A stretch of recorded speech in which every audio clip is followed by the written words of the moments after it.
So let's look at the plot. The story begins when George and Lenny prepare to arrive at a ranch to work, and ends in tragedy just 4 days later. The story is told in the third person, so that we are provided with a clear, unbiased view of all the characters. Chapter 1.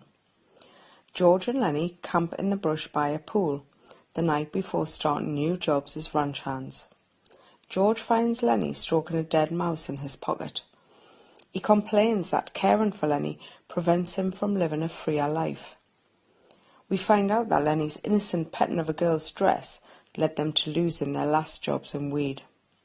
However, when they talk about their dream of getting a piece of land together, we know they really depend on each other. Chapter 2.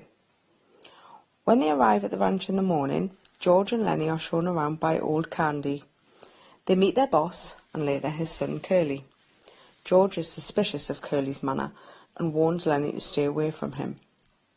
They see Curly's pretty and apparently flirtatious wife and meet some of their fellow workers, Slim and Carlson.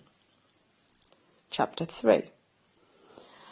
Later that evening, George tells Slim about why he and Lenny travelled together and more about what happened in Weed. The men talk about Candy's ancient dog, which is tired and ill. Carlson shoots it as an act of kindness.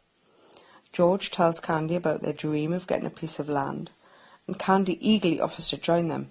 He has capital, money, so they could make it happen almost immediately. Then Curly provokes Lenny into a fight, which ends up with Lenny severely injuring Curly's hand. Chapter 4. The following night, most men on the ranch go into town. Crooks is alone in his room when Lenny joins him. They talk about land.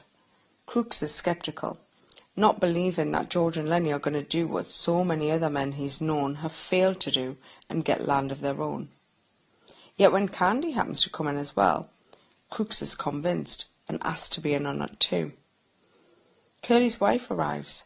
She threatens Crooks and an argument develops. Crooks realises he can never really be part of George, Lenny and Candy's plan. Chapter 5. Next afternoon, Lenny accidentally kills the puppy that Slim had given him by petting it too much. He's sad.